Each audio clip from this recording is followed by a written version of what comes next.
Hello दोस्तों, आज हम आप लोगों के लिए डीएलएड की मैथ द्वितीय सेमेस्टर की सेकंड वीडियो लेके आए हैं। इससे पहले हम एक वीडियो और बना के डाल चुके हैं जिसमें आप जाके देख सकते हैं। शुरुआत का टॉपिक उसमें लिखा हुआ है।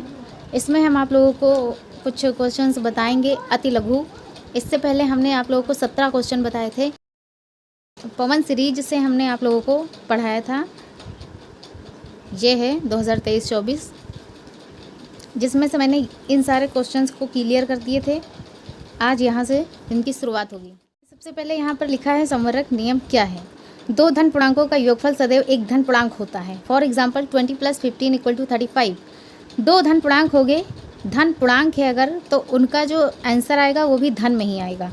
अगर ऋण पूर्णांक होगा तो उसका चेंज होगा, लेकिन यहाँ धन पूर्णांक की बात की गई है। जैसे यहाँ पर हम 8 + 2 ले सकते हैं। ये दोनों धन भी हैं और पूर्णांक भी हैं, इसलिए 8 × 2 = 10 हो जाएगा। इसका आंसर भी पॉजिटिव ही आएगा। उसी तरह से अब सहचर नियम आप लोगों को बताएंगे। यदि तीन पूर्णांक जैसे कि 3 और 5 के योग में 8 को जोड़ने पर वही योगफल प्राप्त होता है जो 5 और 8 के योगफल में 3 जोड़ने पर प्राप्त होता है। कहने का मतलब यहाँ पर ये है 3 + 5 को एक ब्रैकेट में करके +8 अगर करते हैं तब भी यहाँ पर 16 आता है। अगर हम यहाँ पर 5 + 8 को एक साइड करके 3 करते हैं तब भी 16 ही आएगा। इस तरह से जो भी क्वेश्चंस आते हैं जो ब्रैकेट में करके कुछ रूल्स के साथ में सॉल्व किए जाते हैं वो सहचर नियम कहलाते हैं। यदि तीन पूर्णांकों जैसे कि 3 और 5 के योग में 8 को जोड़ने पर वही योगफल प्राप्त होगा जो 5 और 8 के योगफल में 3 जोड़ने पर। अगर इसकी डिफिनेशन आती है तो आप इस तरह से लिख सकते हैं और उसके बाद इस तरह से आप इसको सॉल्व करके बता भी सकते हैं। ये सहचर का नियम कहलाता है। अगला क्वेश्चन है कि 3 और 4 को अनुपात में व्यक्त कीजिए। तो आप लोगों को पता होना चाहिए कि ये जो डबल डॉटेड होती हैं इनको हम अनुपात बोलते हैं। तो 3 और 4 को अनुपात में व्यक्त करने का मतलब हुआ कि 3 लिख दीजिए और 4 लिख दीजिए, बीच में अनुपात लगा लीजिए। बस यही हो गया। एक शॉर्ट में अगर क्वेश्चन कर रहा है तो शॉर्ट में ही आंसर देना है। उसके बाद यहाँ लिखा हुआ है दो संख्याओं में अनुपात 5:3 है, इसके प्रथम पद तथा द्वितीय पद बताइए। तो आगे जो संख्या लिखी रहती है वो प्रथम पद होता है और जो पीछे लिखी रहती है वो द्वितीय पद होता है। तो इसलिए 5 हम प्रथम लिख लेंगे कि ये प्रथम पद है और 3 को लिख देंगे कि ये द्वितीय पद है। इस तरह से इसका भी आंसर आप लिख सकते हैं। अनुपात आपको पता होना चाहिए, आगे जो रहेगा वो प्रथम, पीछे जो रहेगा वो द्वितीय।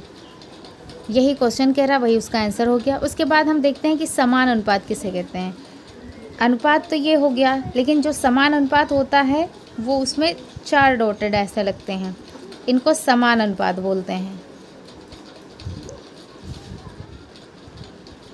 इसको समान अनुपात बोलते हैं।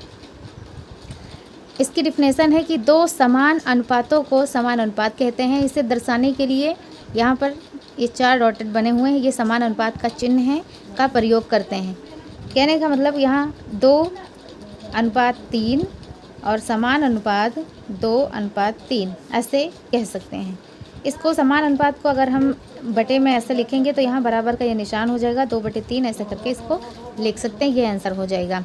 अब क्वेश्चन कह रहा है कि समान अनुपात में कितने पद होते हैं। तो 1 2 3 4, समान अनुपात में 4 पद होते हैं। ये भी इस तरह इसका भी आंसर हो जाएगा। अब आगे बताते हैं आपको। मिश्र अनुपात किसे कहते हैं। एक यहाँ पर दिया गया है, साथ में यहाँ भी लिखा हुआ है कि मिश्र अनुपात किसे कहते हैं। दो डिफिनेशन है, जिसमें से ये वाली ज़्यादा इजी है कि जब 3 या 3 से अधिक राशियाँ दी हों और उनमें से एक राशि का परिवर्तन 2 या 2 से अधिक राशियों पर निर्भर करता हो तो उसे मिश्र अनुपात कहते हैं। इसके लिए हम आप लोगों को एक एग्जाम्पल देते हैं जिससे बिल्कुल क्लियर हो जाएगा।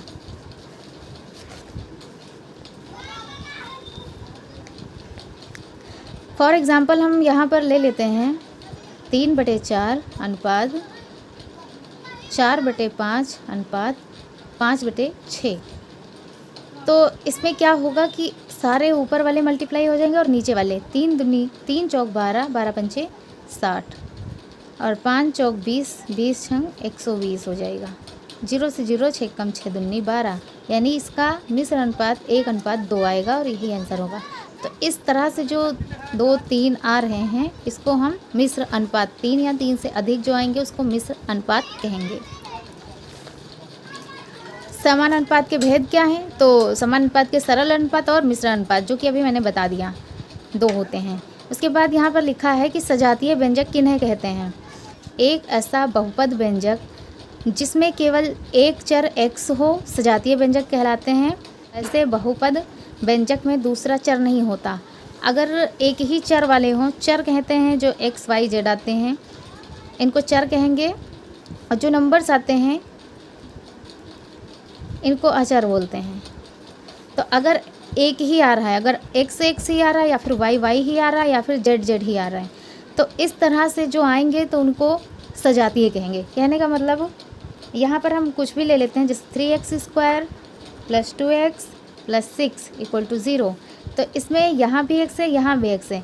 इस तरह से जब आएंगे तब इसको हम सजातीय बोलते हैं।